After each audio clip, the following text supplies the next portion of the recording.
Na porção dessa semana, a gente lê sobre o nascimento de Esaú e de Jacó. E é bastante sabido que eles representam dois estilos de vida totalmente diferentes, né? Dois modos de viver totalmente opostos. Mas muitas vezes a gente não sabe exatamente o que cada um representa. Então no vídeo de hoje a gente vai focar principalmente qual é o simbolismo por trás da figura de Esaú, e aí claro que por oposição a gente também vai aprender o que representa Jacó. Eu sou Yair Alon e essa é a Energia Semanal.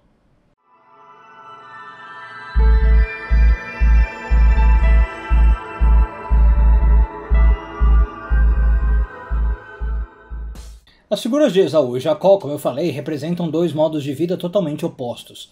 Esse simbolismo é bastante básico, né? Ele inclusive transcende muito a Torá. Várias outras culturas que não têm muita ligação, digamos, com o judaísmo e com a Torá, reconhecem isso. Na própria cultura brasileira, por exemplo, tem o famoso livro do Machado de Assis, né? Que chama Esaú e Jacó. Então isso aí ficou quase como um arquétipo literário de dois simbolismos, dois modos de vida realmente opostos. Bom, na cultura judaica existem vários debates para entender o que representa Jacó e o que representa Esaú. A gente vai tentar ver alguns deles aí ligados a Esaú. E para isso a gente vai começar com um versículo que os sábios perguntam por que a Torá contou para nós, né? A gente sempre tem um princípio que se a Torá contou alguma coisa, é importante, por mais que não pareça. Mas quando a gente faz essa pergunta, o que tem de importante, a gente começa a descobrir algumas lições.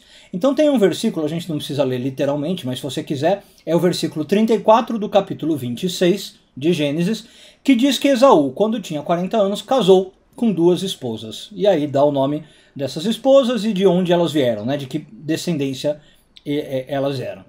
E aí os sábios perguntam, como eu falei, para que eu preciso saber que o Esaú casou quando tinha 40 anos? A lição que isso passa para nós é o seguinte: a gente tem uma tradição que o Midrash passa, né, uma tradição oral, que Esaú ele era muito preocupado em respeitar o pai dele, Isaac. Ele realmente tinha preocupação de honrar e respeitar o pai. E isso chegava a tal ponto que o Esaú, inclusive, preferia imitar o pai, né, em tudo que ele fazia. Então, como o pai dele, Isaac, tinha casado com 40 anos, Esaú falou, eu também vou casar com 40. Tá? Esse é o primeiro ponto. Ele falava, eu sei que meu pai é um homem certo, justo, eu quero ser igual a ele, por isso casar com 40. Agora, tem aqui algo que chama a atenção. Por quê? Os próprios sábios do Talmud e do Midrash falam que, eu não vou entrar aqui no detalhe, mas analisando os nomes das mulheres com quem Esaú casa, que ele cometia adultério. Então ele casou, mas assim, era um casamento mais de fachada do que de outra coisa, tá? Essas mulheres cometiam adultério, né? Tinham outros homens além do Esaú, e o Esaú cometia adultério, tinha outras mulheres além dessas duas. Então aqui é o primeiro ponto para a gente começar a entender esse simbolismo de Esaú.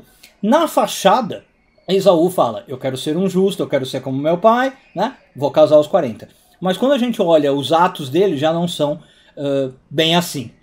E aí é por isso que a gente vai para um segundo ensinamento, que o Midrash compara Esaú com um porco, com animal porco, né? Não porco de sujo. Por que o porco? Vamos entender. Não sei se você sabe, mas no judaísmo a gente tem duas regras muito práticas para saber se um animal é kasher ou não. As duas precisam existir, tá?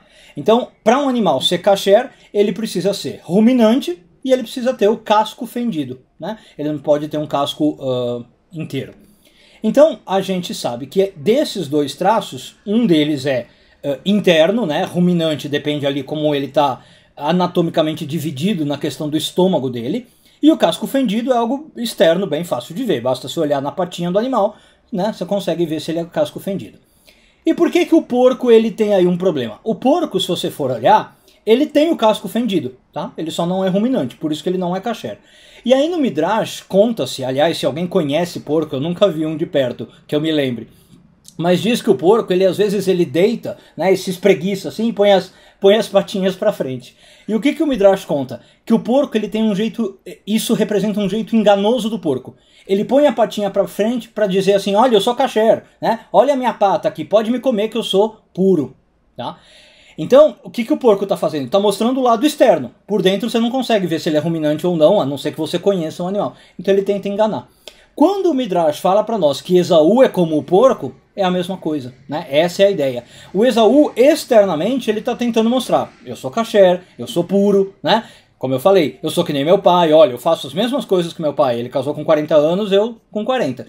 Mas quando você olha a vida interna dele, como era, por exemplo, o casamento, e como ele conduzia a casa dele, já não é muito assim. Ele não é ruminante, né? Ele não tem esse segundo sinal. E aí é por isso que tô juntando ensinamentos, tá? Aí a gente tem, por exemplo, uma tradição que também diz o seguinte: todos os patriarcas, matriarcas, tirando Raquel, né, foram enterrados num local especial de Israel que se chama Me'arat Marpelá, a caverna de Marpelá. E curiosamente, uma parte do Esaú também está lá. Como assim uma parte do Esaú? A cabeça do Esaú foi enterrada na Me'arat Marpelá, mas o corpo não. E o que os sábios ensinam para nós? Esse é o outro símbolo aqui do Esaú. O Esaú, do ponto de vista da cabeça, ele realmente era, talvez como a gente falou, kasher. Ele tinha uma cabeça muito boa. Ele sabia o que era correto. Ele conhecia a lei, ele conhecia a Torá, ele conhecia os preceitos, né? Se você fizesse uma prova teórica, né, de conduta, de correto, como ligar a Deus, Esaú tirava nota 100. Ele é aluno exemplar. Mas o corpo não, na prática não, né? Então ele também representa, Esaú, infelizmente um problema muito comum nos dias de hoje, a pessoa que na teoria é ótima, ela sabe todos os valores, toda a moral, estuda pra caramba. Na hora de pôr na prática, já fica um pouquinho faltando. Então por isso que a cabeça dele ficou na caverna de Marpelá, o corpo dele não. Então aqui é um chamado bastante interessante, vocês já me ouviram falar certamente disso na Kabbalah, né? A Kabbalah valoriza muito o estudo. Mas não é o estudo pelo estudo, certo? Um estudo pelo estudo não tem muito valor. Se fica só ali na teoria, ele serve talvez até para te envaidecer, para você falar, olha como eu li, como eu estudei. Isso tem que virar atitude, né? Isso tem que ir para a prática e transformar a sua vida. Então percebe que o Esaú também representa isso para nós. Além do primeiro símbolo que a gente mencionou, uma pessoa que externamente tenta mostrar algo que internamente ela não é uma pessoa que tem, digamos, o corpo desconectado da cabeça, ou a cabeça desconectada do coração. E é um cuidado, de novo, como eu falei, para a gente não entrar nesse caminho. O mais interessante aqui, eu mencionei lá antes da vinheta, né, é que quando a gente começa a entender o que é Esaú, por oposição a gente começa a entender o que é Jacó. E Jacó é o que nós estamos tentando ser, não é isso? A Kabbalah sempre fala. Não é Jacó que vai ganhar o nome Israel? Aliás, vocês devem ter visto aquele vídeo que eu falei, né? Se não viram, dá uma olhada. Onde eu falo o que é Israel, o que não é Israel. Para Kabbalah, nós temos que tentar ser Jacó. Então Jacó é o oposto de tudo isso que a gente olhou.